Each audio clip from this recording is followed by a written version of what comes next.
বাংলাদেশের টি-20 বিশ্বকাপ দল ঘোষণা নিয়ে আরো জানাতে বিসিবি থেকে যুক্ত হচ্ছেন সহকর্মী রিফাত আঞ্জুম। রিফাত যুক্ত হচ্ছেন। রিফাত, আপনি আমাদের জানাবেন আজ কখন দল ঘোষণা হতে পারে আর তাসকিনের স্ক্যান রিপোর্ট কখন পাওয়া যাবে? লিনিয়া, ধন্যবাদ। আসলে দল ঘোষণা কখন হতে পারে সেটা নিয়ে কিন্তু আমরা এই উত্তরটা খুঁজছি যে দল ঘোষণা কখন হতে পারে। বিসিবি থেকে আমরা সকাল থেকে কিন্তু বিসিবিতে গণমাধ্যম কর্মীরা এসেছি, এখন পর্যন্ত অপেক্ষা করছি যে বিসিবি কখন দল ঘোষণা করতে পারে। যে বিষয়টি জানাচ্ছিলাম যে এর আগে যে তাসকিন আহমেদের যে ইনজুরি, সেই ইনজুরি কতটুকু গুরুতর সেটার উপর নির্ভর করছে যে বিসিবি কখন দল ঘোষণা করবে। আমরা যত জানতে পেরেছি যে এর আগে যেটা যেমনটা জানাচ্ছিলাম যে তাসকিন আহমেদের যে ইনজুরি, টিআর ইনজুরি, যে গ্রেড 1 হলে যেটা 15 দিন এবং গ্রেড 2 হলে যেটা 21 দিন, সেই রিপোর্টটা কিন্তু হয়তো বা আজকে হাতে আসার কথা বিসিবির, যে এমআরআই রিপোর্টটা করতে দেওয়া হয়েছে সেটার উপর ভিত্তি করে কিন্তু বিসিবি দল ঘোষণা করবে।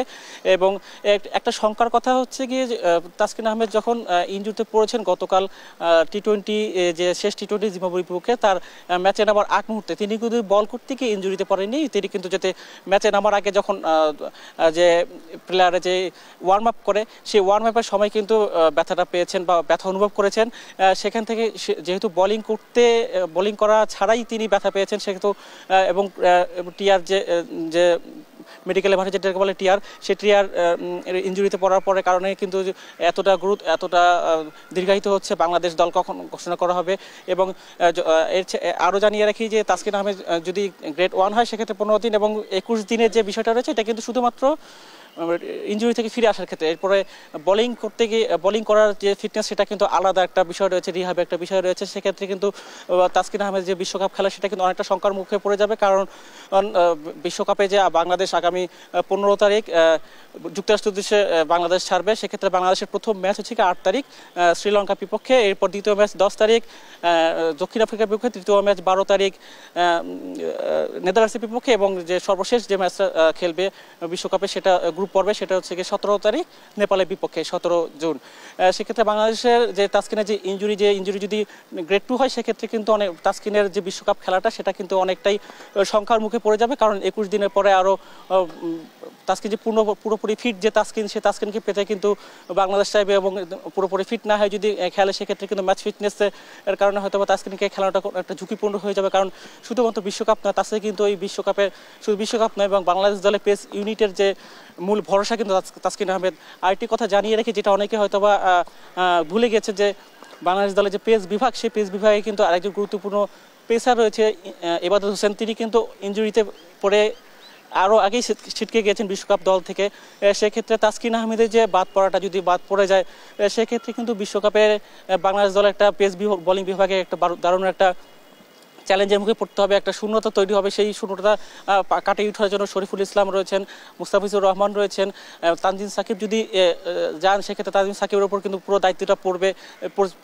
এবং এরপরে আরও যেটা জানাচ্ছে, আজকে বিশ্বকাপ যে স্কোয়াডটা, সেই স্কোয়াডটি কিন্তু জিম্বাবুয়ের বিপক্ষে যে খেলেছে বাংলাদেশ দল, সেই স্কোয়াডটাই অনেকটা বিশ্বকাপের স্কোয়াড বলতে পারেন, কারণ ওপেনিংয়ে কথা যদি বলি তানজিদ তামিম, লিটন দাস এবং সৌম্য সরকার রয়েছেন। এরপরে নাজমুল হোসেন শান্ত থাকবেন অবশ্যই, তিনি যেহেতু অধিনায়ক। মাহমুদুল্লাহ রিয়াদ ভালো খেলছেন, তিনি অবশ্যই থাকবেন। সাকিব আল হাসান তো থাকছেনই, বলার কোনো বিকল্প নেই। এরপর তাহিদ হৃদয় রয়েছেন, পেস বোলিং অলরাউন্ডার সাইফুদ্দিন থাকবেন স্কোয়াডে। এরপরে যে উইকেট কিপার, যেহেতু লিটন দাসের ফর্ম খারাপ, লিটন দাস যদি না খেলেন, একাদশে যদি না থাকেন সেক্ষেত্রে উইকেট কিপারে কিন্তু বিকল্প নেই, সেক্ষেত্রে জাকির আলী অনেক থাকবেন উইকেটের পিছনে, দায়িত্ব পালন করবেন। এরপরে পেস বোলিং অলরাউন্ডার ফিনিশিংয়ে যেটা রয়েছেন যে রিশাদ হোসেন, তিনি অবশ্যই থাকবেন স্কোয়াডে। স্পিনার কথা বলতে আরেকজন রয়েছেন শেখ মেহেদি থাকছেন, এবং পেস বোলিং বিভাগে যে শরীফুল এবং মুস্তাফিজ অবশ্যই থাকছেন, এবং তাসকিন কিংবা তানজিম সাকিব যে কোনো একজন থাকবেন স্কোয়াডে। এই 14 জনের বাইরেও কিন্তু বাংলাদেশ যেহেতু বিশ্বকাপ স্কোয়াড যেহেতু 15 জনের ঘোষণা করতে হবে, সেক্ষেত্রে 15 নম্বর যে জায়গাটা, সেই জায়গাটা নিয়ে একটু প্রশ্ন রয়েছে।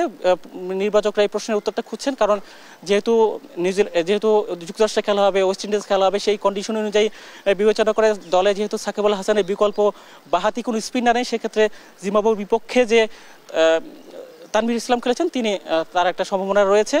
এছাড়াও যদি একজন অতিরিক্ত ব্যাটসম্যান নিয়ে খেলতে যায়, যেহেতু বাংলাদেশের টপ অর্ডাররা ভালো করতে পারছেন না, মিডল অর্ডারে চাপ পড়ছে, টপ অর্ডারের ব্যাটসম্যানরা রান না পারে, সেক্ষেত্রে আফিফ হোসেনের এটা থাকার সম্ভাবনা রয়েছে। এই বিশ্বকাপ দলে এই তানভীর ইসলাম এবং আফিফ হোসেন এই দুজনের মাঝখানে হয়তোবা দুজনের মধ্যে হয়তোবা যে কোনো একজন 15 যে সদস্য সেই 15 জনের দলে থাকবেন।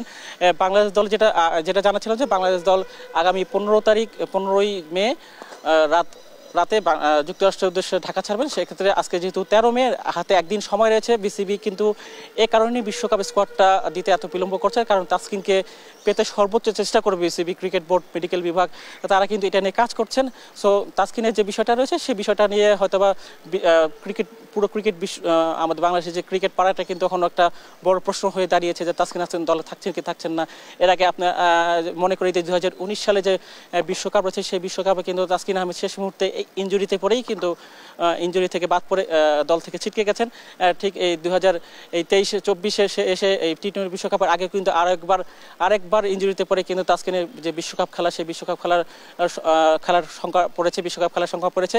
তো সবকিছু মিলিয়ে বলা যায় যে বাংলাদেশ ক্রিকেট বোর্ডে আমরা গণমাধ্যম কর্মী অপেক্ষা করছি যে কখন দল ঘোষণা হতে পারে। বিসিবি আনুষ্ঠানিকভাবে কিছু জানায়নি যে তারা কখন দলটা ঘোষণা করবে। তাসকিনের রিপোর্টটা হয়তো হাতে পাওয়ার পরই সবকিছু বিবেচনা করে তাসকিনের বিষয়টা বিবেচনা করে দলটা ঘোষণা করবে। সেক্ষেত্রে হয়তোবা আরও কিছুদিন হয়তোবা আরও কিছু মুহূর্ত সময় হতে পারে আজকেও হতে পারে কালকেও হতে পারে। তো যে কোনো মুহূর্তে হয়তোবা বিসিবি দলটা ঘোষণা করবে। দল ঘোষণা করলে আমরা পরবর্তীতে আমরা জানিয়ে দিতে পারবো। তো এই ছিল মিরপুর থেকে আমার কাছে সর্বশেষ লিনিয়া বিশ্বকাপ স্কট নিয়ে।